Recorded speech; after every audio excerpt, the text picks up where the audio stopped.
What is up? Good evening. How's everybody doing tonight? Thanks for joining me again. Tonight, we're going to be talking some more Sasquatch and some more Sasquatch community. There's plenty to talk about, so why not? You know?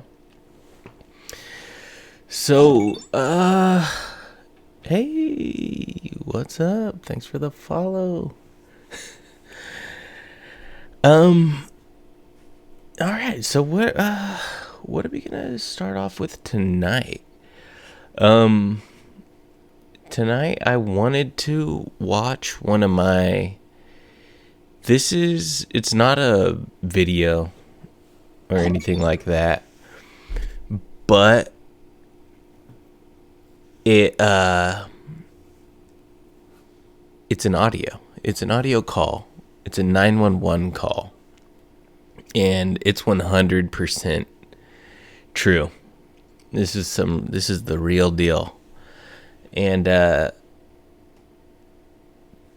first time I heard this call, I mean, it sent chills down my spine. It freaked me out. I wasn't even sure if it was real or not. But turns out it is. And the reason I'm making this channel and, you know, kind of doing these live streams and all this is I want the people around me to kind of get filled in on what's going on as far as this being a real thing that's happening. You know, Sasquatch, Dogman. I mean, I believe wholeheartedly that these fuckers are out there, you know, and they're scary. And I want the people around me to be protected, you know. So it's kind of why I've started this altogether. So why don't we listen to this and kind of take it from there? All right, let's go for it. Let me get this queued up here. And all right. I'm not quite sure. I think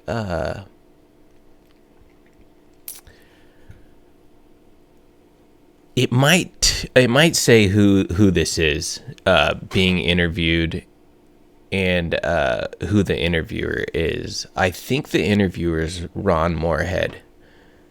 I'm not for sure, but I'm pretty sure it is. So let's listen to this.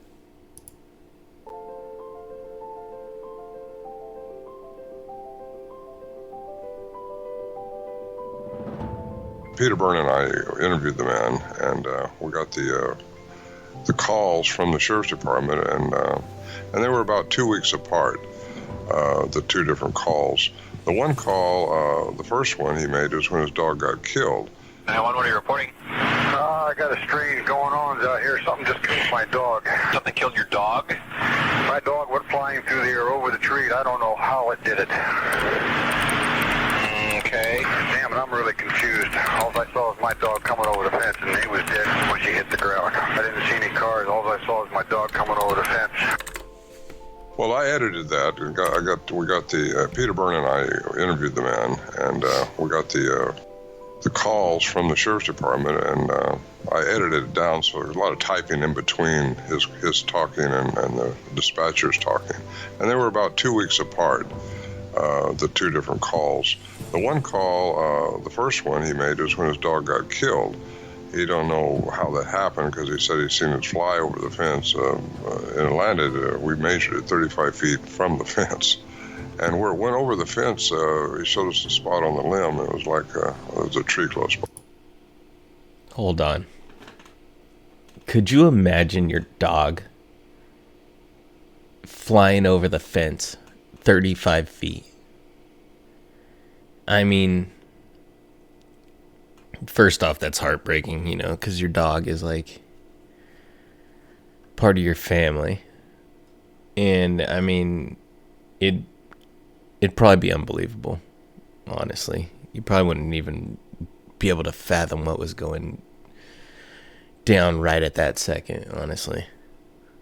But by 9.5 feet up was where the dog comes sailing over.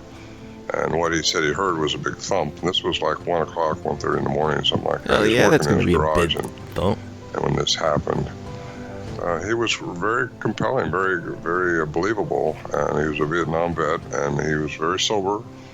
I looked over the other side of the fence looking to see if there's any horses or anything, sign of anything else, and couldn't find anything. Well, his dog was an older German Shepherd, a big dog, and it was his favorite dog, actually. He had 2 other smaller ones that used to always go out and yap and anything, but they came in and cowered down, and his German Shepherd went out, and that kind of puzzled him. Anyway, we tried to get permission from him to dig the dog up. He wouldn't allow that, and he just soon stayed out of the picture. He knows what he saw, and he knows he saw a Bigfoot, but he didn't want to say a Bigfoot to the dispatcher. They might have laughed him off and not send anybody out. But anyway, it was very compelling, his recount of that. It's on actually on the Kitsap Peninsula, which is, I don't usually tell people that, but it doesn't really matter now. The guy doesn't live there any longer, I don't believe. 911, what are you reporting? Where's that? We got someone or something crawling around out here. Did you see what it was? Was it a person or an animal or? I can't tell. All I know is that my central light came on and I just happened to glimpse and see this thing running across the yard. A good-sized man or something. It looks like a man. I don't know what it was, just that it ran across the yard. It's a thing. You've had problems in the neighborhood before? Yeah, my dog was killed here just recently. I don't know what it was. Whatever it is, it's running. I couldn't catch it if I was going to chase it. But whatever it was standing up. I'm out here looking through the window now and I don't see anything. I don't want to go outside. Jesus Christ, you better... Sure. See ya. Hello? Get somebody out here. What's going on now, sir? That son of a bitch is about 6'9", I don't know. Do you see him now, sir? Yes, I'm looking right at him. Uh-oh. He's scared Okay, shitless. hang on. He's right... Is he in your yard, sir? Yeah, God, he's big. Okay, what's he doing in your yard? He's looking at me. Oh, and the guy is on foot. About to I cry. don't know what... It's a big, real big person. That's all I can say. Okay, but it is a person. I don't blame you. Yeah, I'd say it was a person, somebody really big. But he's all in black. Is he a black male or a white male? Did you actually see whether, or was he just wearing black? He's all black and he's big. He is big. He told us what he saw. That's what he saw, pretty much. That right there, he saw this thing looking at him. He had a car parked outside of his garage. He had these light sensors on the outside of his garage. And he had his garage doors closed, but he had the windows in his garage door, like some of us do, let light in the daytime. Stalking him. And this thing that triggered the sensor light at the end of his car, which is right in front of his garage door. And he looked out there and seen the thing looking at him, and it really freaked him out. It was What would you huge, do? and he didn't want to say 7 foot something because, again, it would have maybe not got the police out there or the sheriff's department out there when they needed to get out there right away. Oh, he also said a car went by and almost went into the ditch and almost hit it when it ran away. It went across this little dirt road out there where he lived. Pretty wooded area. So we thought I think we ran an ad in the paper to see if anybody would respond to it, if anybody see anything strange on that road, and didn't get any replies to it. I don't think she didn't want to say it, and he didn't want to say it, but I think they may have been thinking the same thing, that it was what it was.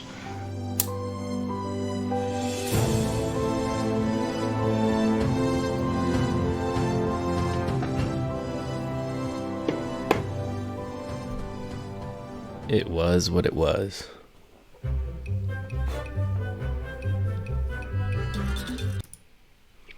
Yeah, that's one of my favorites right there. That's one of my favorite, audio clips of all time.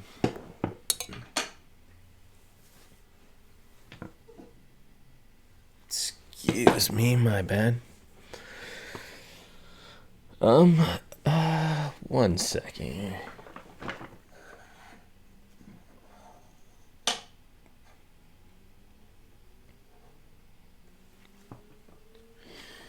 Right on. All right. Let's see what else. Let's go to boom. And possibly maybe watch something. Not that though. Here, there we go. Just gotta remember to turn that back on. Yeah, I'm new to this. Bear with me. This is my, I'd say it's my third time, like, officially streaming without too many hiccups. Alright. Anything you guys want to see out there?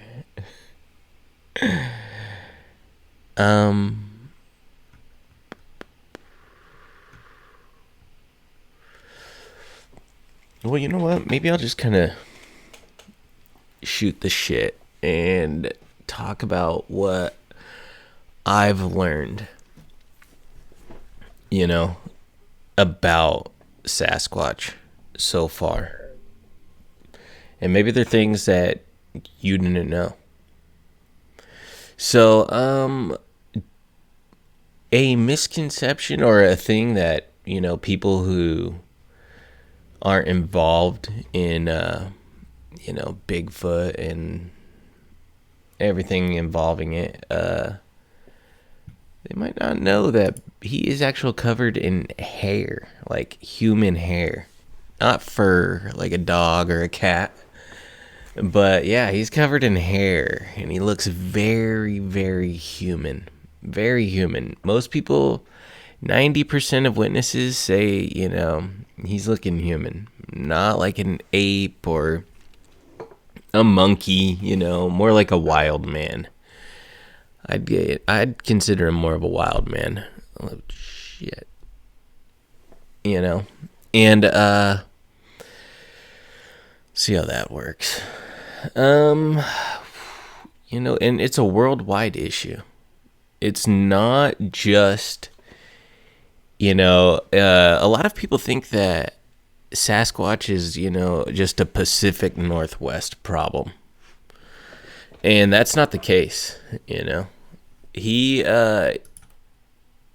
is around the Pacific Northwest, and there's a lot of sightings, I think Washington has the most sightings, then California, and then I think it goes like Idaho or something like that. But I was surprised how many sightings there are in like the Midwest and East Coast. The East Coast is kind of crazy. They got a whole different type of subspecies of Sasquatch over there it's nothing like what we got over here in the Pacific Northwest. It's completely different. And I think they say there's about six different subspecies of Sasquatch. I'm not sure what they are all called. I gotta look into that and figure that out. It's kind of hard to find out. I looked one night and I couldn't figure it all out. I was getting mixed information. And it seems that there's two groups in Bigfooting. And you got your biological people who think that it's like a biological entity. And then you got the people who think that they call it the woo. And the woo people are, kind of supernatural. They think that they're not supernatural. They think that Bigfoot is supernatural. Or, they have like a quantum Bigfoot theory, which has to do with quantum physics and a bunch of shit, above my pay grade. But I think Ron Moorhead is the big quantum Bigfoot guy right now. And what else? What else? Those Ron Moorhead tapes that I played last night. The Sierra sounds. The Sasquatch Sierra sounds. Those are an actual language. You know, they were there was like a crypto linguist or something for like that worked for the government that listened to those and determined that is a language, you know. That is the Sierra sounds, and if you haven't heard those, I played those last night, and those are on my YouTube channel, Into the Unknown YouTube channel, and listen to that. Oh my God, those Sierra sounds are beautiful. Scary, but amazing, you know. I could only imagine being there when those guys were recording that audio, you know. Lucky dudes, you know, but they put in the work, you know. And Sasquatch up to you know, they have recordings of Sasquatch up to like 51,000 years ago. You know, they got recordings of these guys. I mean, there's just so much. There's so much, you know, data and evidence, and there's just no, you know, hard proof, of course, but there's a lot of data. You know, there's a lot of evidence, you know, suggesting that these creatures are out there. Not just one of these creatures. That there's multiple creatures out there. Thousands, honestly. You know, I don't know as many, you know, if there are as many as some of these people claim there are, you know, they hide in the bush at every park, you know, but they are out there. You know, I'm a firm believer of it. And, what else? I don't know if any of you know about, Dr. Melbum Ketchum. This is a doctor. I'm not sure, you know, her degrees, or I don't know much about the lady. But, and I heard that, you know, I've heard she's full of shit, you know, but who knows? She did a study that, she found Sasquatch DNA, or it was given to her and she broke it down, but there were some, I guess the results were suppressed is what she's saying. And I think the government is saying, you know, she just didn't handle the evidence right. You know, there was some kind of error in that, but who knows? He said, she said kind of thing, and it got thrown out. So, I mean, it's useless. That study, I mean, I think they worked on it for 4 years, and that all went down the tubes. All that hard work. So, yeah, that's Ketchum. And the Patty footage. I don't know if you've seen the Patty footage, which is the Bluff Creek footage, which is shot by is it Bob Gimlin? Patterson Gimlin. Bob Gimlin and Patterson. I can't remember Patterson's first name, but I'll remember it, you know, as soon as I stop thinking about it. But yeah, that footage it's amazing. I believe it. For a long time, I thought it was a hoax because of what I was told. But the more I've looked into it myself, the more I'm buying it, you know.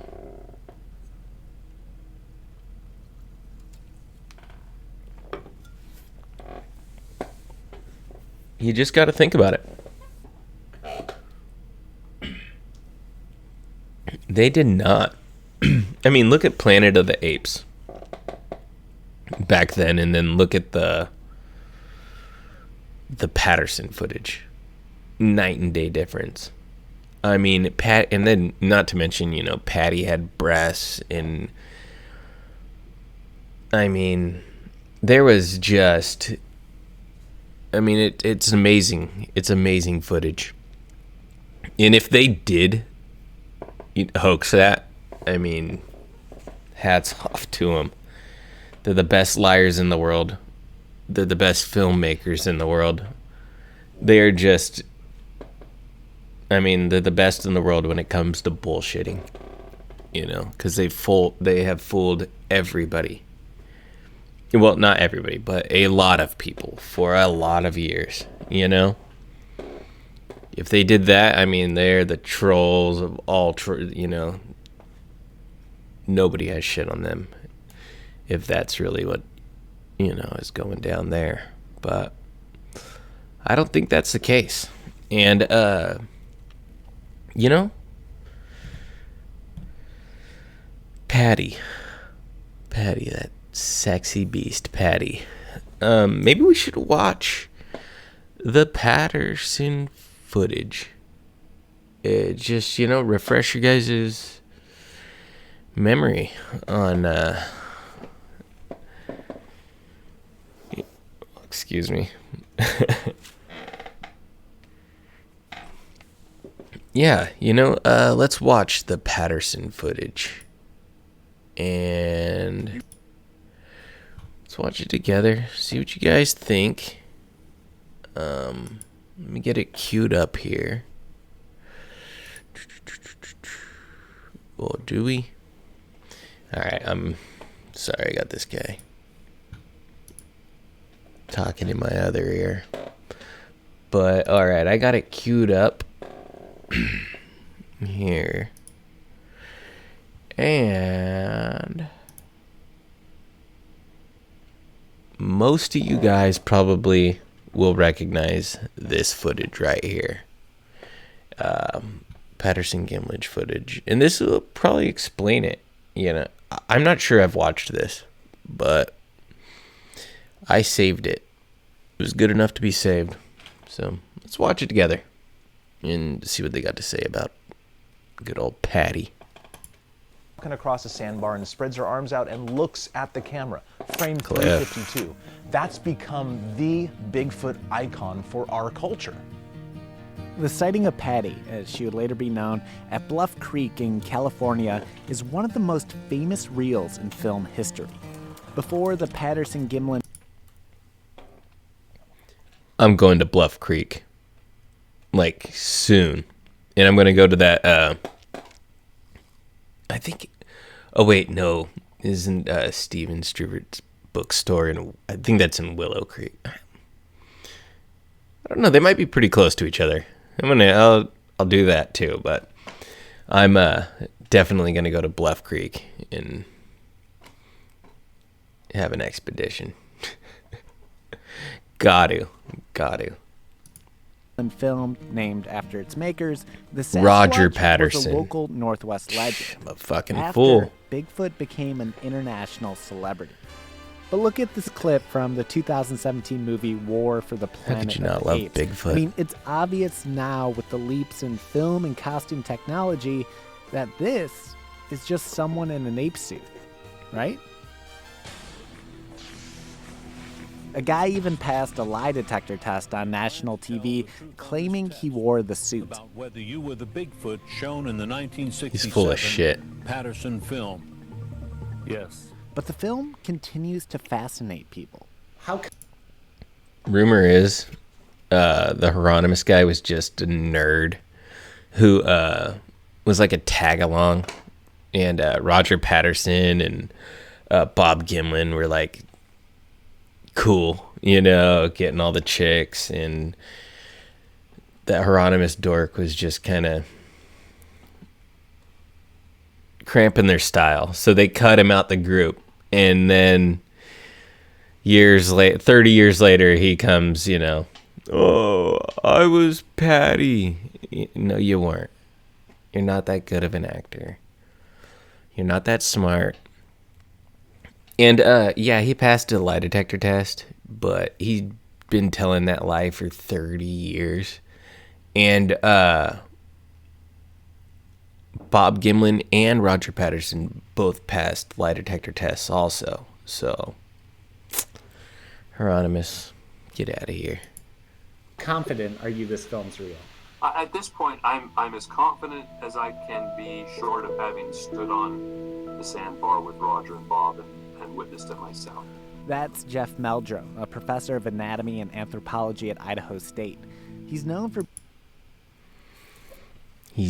for being a shill, if you ask Steve Isdall. But come on, I don't think the guy's a shill. I think he's just old school, kind of stuck in his ways type guy. And I think he's got some, if I could be mistaken, but I think he has some religious beliefs that might, kind of cloud his judgment. for being one of the few academics to openly study Sasquatch. For Bigfooters around the world, the Patterson-Gimlin film is not only real, it's one of the strongest pieces of evidence of the existence of an undiscovered giant walking ape on the planet. Still, 50 years later, the film is yet to be officially debunked. So, how is this not a person wearing an ape suit? It's all so easy to say, oh, that's obviously a man in a fur suit, until you see it up against a man in a fur suit. He points to the Planet of the Apes franchise that came out around the same time as the film and won an Oscar for the makeup. He specifically calls up a scene in the sauna in the 1970 sequel Beneath the Planet of the Apes. They look like big, hairy Pillsbury Doughboys. Jeff Meldrum compares it to the Patterson-Gimlin film, which he shows to his anatomy students. I'm also including some stabilized footage from a Reddit user that helps illustrate Jeff's point. Those Say, knocks. all right, I want you to point out as many landmarks of surface anatomy and muscle masses that you can identify. And they start at the head, and they can see the trapezius, they can see the deltoid, they can see the lateral and long heads of the triceps.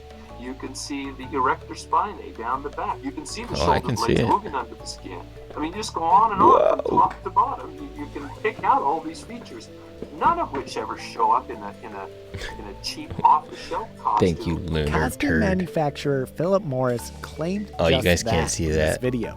He gave talks about how he sold That's what was Patterson a credited suit for the worn in video. the film. As he's walking, he turns his way. But the most relevant proof of Bigfoot's existence for some serious researchers isn't easily captured on film. It's what the Sasquatch leaves behind. Cliff Barrickman has one of the largest collections of Sasquatch tootsies. footprints in the world. You might recognize Cliff as the co-host of Animal Planet's Finding Bigfoot. He's seen a lot of fake prints, but Cliff's says the got a Patterson-Gimlin ones aren't so Sasquatch easily foot dismissed. fetish. The trailing leg of the creature also shows the flexibility in the mid part of the foot. There are a few frames there where we see Patty take her heel off the ground but yet keep the entire forefoot in touch with the ground. Along with the footage of Patty was a clear Mid-tarsal track break. of footprints. One of them showed a very distinctive pressure ridge, a push-off that comes about as a result of the very flexible midfoot. This distinct characteristic is a smoking what I've been gun saying. for Jeff. He's seen that pressure ridge in foot samples across decades and continents.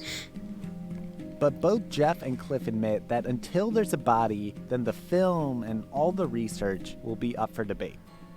If it's a guy in a suit, the Patterson-Gimlin film is one of the great hoaxes of all time.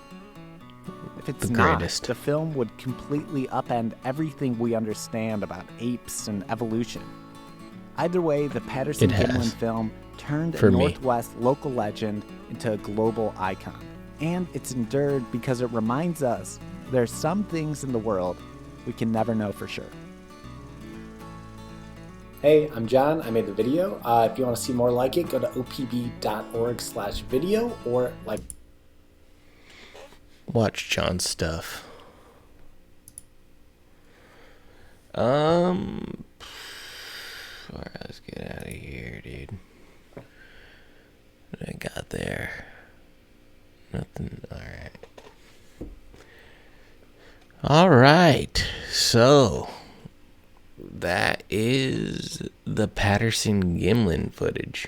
What did you guys think? I loved it. I can't get enough of it. I probably watch that once a day. You know, I do. Can I say? I'm a Patty guy. And so that mid-tarsal break in the foot, I find that really interesting that they have that. And if you don't know what that is,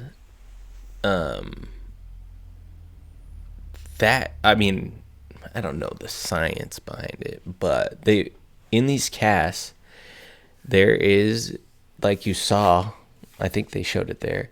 There's a break in the center of the foot, and that is common in primates, I think. But that's just how they can tell, I guess, if something is legit because of that mid-tarsal break. And dermal ridges, scarring, different things like that, real smart guys out there doing the real science. So we also know that Sasquatch is nocturnal. He'd have to be to survive, and I don't blame him for being nocturnal. They throw rocks, knock on trees, clack rocks. We think to communicate. And we think that's what they do. I don't think anybody's ever seen them do it. They also build big stick shelters and beds. I mean, these have been found structures. These structures have been found. But nobody's ever caught one in the act making a structure, But I'm telling you, there are some amazing structures out there that have been found in isolated places, that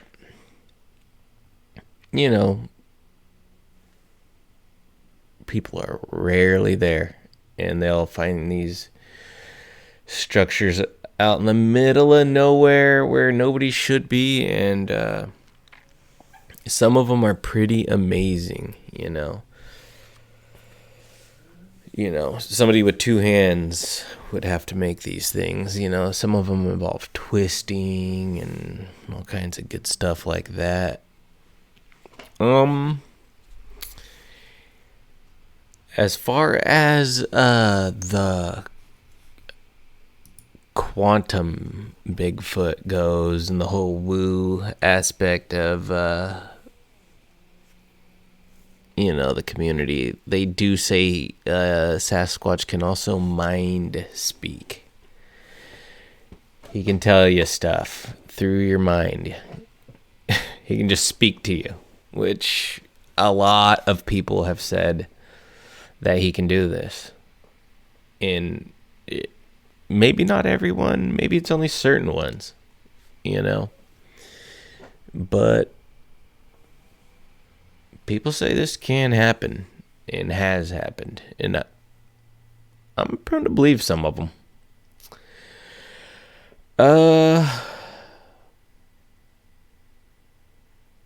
What else about the?